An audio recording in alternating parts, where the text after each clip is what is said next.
Buenos días, buenas tardes, nuevamente la chispita de la verdad, para exponer un tema nuevo que es sobre la igualdad de género o educación de género. Hemos tratado en las exposiciones pasadas sobre política educativa y hemos dicho, los que implementan las políticas económicas sociales en el mundo, en nuestro país, también son los que implementan las políticas educativas, direccionando a formar personas con determinadas actitudes, con determinada forma de pensar, con determinada personalidad, para que acepten, para que ejecuten y realicen estas políticas económicas sociales. Es decir, para de esa manera garantizar su viabilidad y su éxito. Por eso el neoliberalismo es el que más se ha preocupado de la educación y ha implementado para ello 3 ejes: la motivación individualista, el sobreproteccionismo y la educación de género, igualdad de género. Hoy día vamos a hablar de igualdad de género o educación de género. Para entender eso tenemos que hablar de ciertos conceptos, tenemos que entender ciertos conceptos. La identidad. Nuestra identidad es nuestra pertenencia. Pertenezco a una raza, soy mestizo. Pertenezco a un medio geográfico, soy andino. Pertenezco a un pensamiento colectivo, a una comunidad idiomática, soy quechua hablante. Pertenezco a una forma corpórea, biológica, sexual, soy varón. No hay libertad, no hay opción para escoger nuestra identidad. Nuestra identidad es parte de nuestra existencia, es parte de nuestra naturaleza.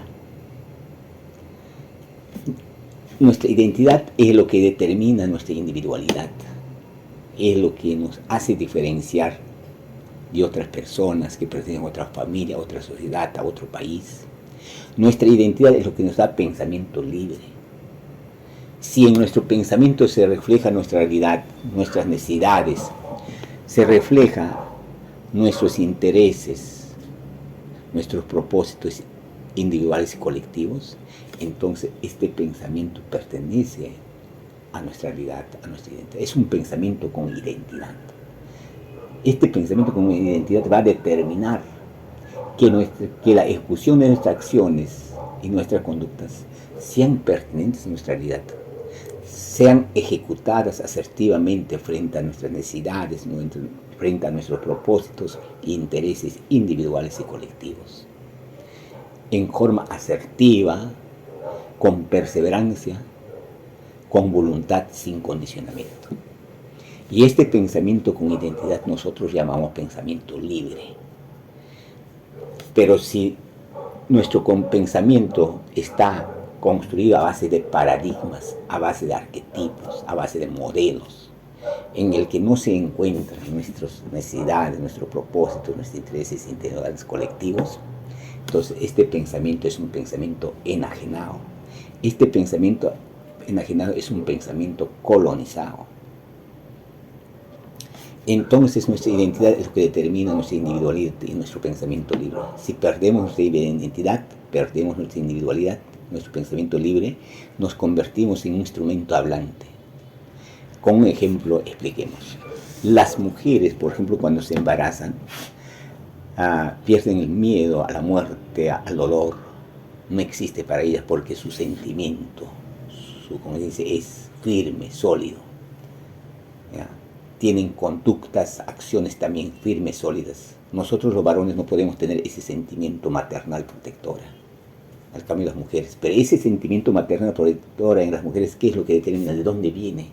Lo que va a determinar ese sentimiento maternal protector es su identidad corpórea, fisiológica, anatómica, sexual que han traído al nacer.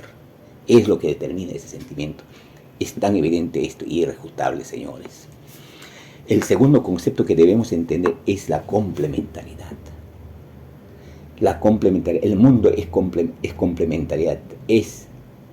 Las cosas existen en complementariedad. Toda existencia existe en complementariedad, en necesidad, en interacción, en dependencia. Eso trata muy claramente Carlos Marx, cuando trata sobre fenomenología del espíritu, de Hegel en su libro La Sagrada Familia, página 59, editorial Grijalvo, México, 1967. Dice así: el hambre, abre comillas, el hambre es la necesidad objetiva que un cuerpo necesita de un objeto existente fuera de él, indispensable para su integración y su manifestación de su ser. El sol es el objeto de la planta, un objeto indispensable,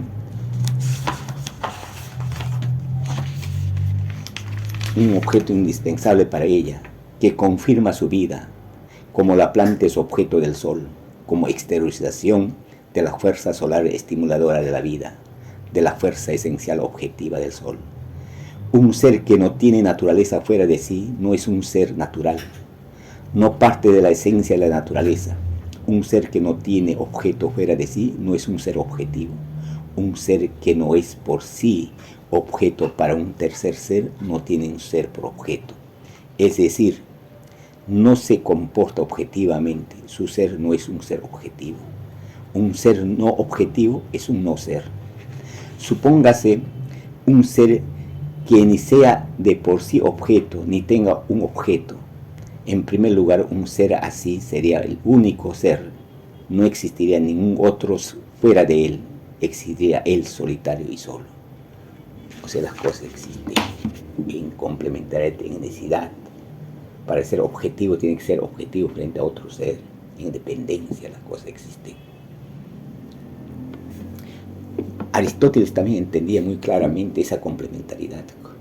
Aristóteles nos dice que Dios creó al hombre y a la mujer juntas, unidas en complementariedad, que después los separó, ¿no? Señoras y señores, esta complementariedad es destruido por el individualismo, es destruido por una educación individualista, educación con metodología de motivación individualista. El individualismo separa a la mujer y al varón. Nuestras civilizaciones antiguas entendían que todo era complementariedad. El Dios es complementariedad. El varón, el hombre es complementariedad de mujer y varón. Una mujer se desarrolla y logra su máxima felicidad en complemento a un hombre. Igualito un hombre se desarrolla y va a ser más feliz en complementariedad de una mujer, la familia, la unidad. Pero el individualismo, la educación con motivación les destruye eso, los separa. Acá están los varones, acá están las mujeres. El individualismo nos hace ver, para mí, mío, mi propio, mi propiedad. Todo depende de uno mismo, la felicidad, el triunfo, el fracaso, todo depende de uno mismo. Ese es el individualismo, egoísmo, ¿no? El individualismo separa la motivación, la educación con motivación individualista separa, no entiende esta complementariedad de las necesidades también. Las necesidades individuales con las necesidades de la familia, de nuestra sociedad, son juntas. Hay complementariedad, existen en unidad. Una persona va a ser segura cuando su familia y su sociedad son seguras. Va a gozar de bienestar también cuando su familia y su país gozan de bienestar, de desarrollo. Son complementarios, pero el individualismo, la educación con motivación lo destruye, lo separa a la persona de su sociedad. El machismo, el feminismo es producto de esto, señores. Separa al hombre por acá, a la mujer. Para los feministas el hombre es su enemigo. Trata como si fuera a una persona que es producto de maltrato. Lo que el individualismo, la educación como motivación individualista, como vuelvo a repetir, es lo que ha originado este conflicto. Origina el conflicto entre el varón y la mujer, origina el conflicto entre las necesidades individuales con las necesidades de la familia y la sociedad. Vamos a leer este libro, Sociología de la Personalidad, ¿no?, de Igor Ivanovich Kohn. ¿Qué nos dice? Nos dice lo siguiente, abre comillas. El nosotros con comillas del hombre primitivo no es más que la comunidad tribal o gentilicia. no conoce ni el concepto de persona con comillas, abre paréntesis, que solo significa miembro de su tribu. Todos los demás son ajenos con comillas, no personas con comillas, hechiceros. Cierra paréntesis, ni el yo individual. Más abajo nos dice, en el lenguaje de los yucairos, por ejemplo, Amoche Shoronoaj, con comillas, buen cazador y pescador, es sinónimo de buena persona con comillas, y no cazador o pescador quiere decir mala persona. En la comunidad primitiva, un individuo no tenía concepto de su persona, tenía concepto como individuo de su comunidad, de su tribu, de su sociedad. El individuo y la sociedad eran unidas íntimamente, eran complementarios, son complementarios, ¿no? Más adelante, ¿qué nos dice? En la página 219 nos dice, desde las posiciones del atomismo individualista, individuo y sociedad son conceptos opuestos absolutos. O sea, el individualismo nos forma ese concepto, ¿no? Conceptos separa al individuo de su sociedad, separa a la mujer del hombre, separa al hombre de la mujer, ¿no? Del varón y mujer son separados, no son complementarios para los individualistas. Más adelante, ¿qué nos dice? Nos dice en la página 245, abre comillas, el capitalismo destruyó los viejos vínculos patriarcales y afirmó el individualismo como principio básico de la filosofía social. El culto del éxito personal a cualquier precio se hizo carne y sangre de la sociedad burguesa.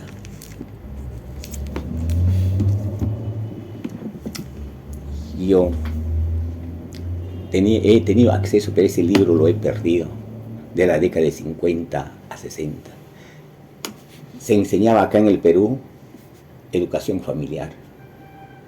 En educación familiar a los niños de sexto grado y a los de secundaria enseñaban a las niñas para ser mamá, cómo se atiende al bebé, para la familia. Igual manera los hombres te educaban para cómo ser un padre, cómo vas a construir su hogar. Había una educación para la complementariedad.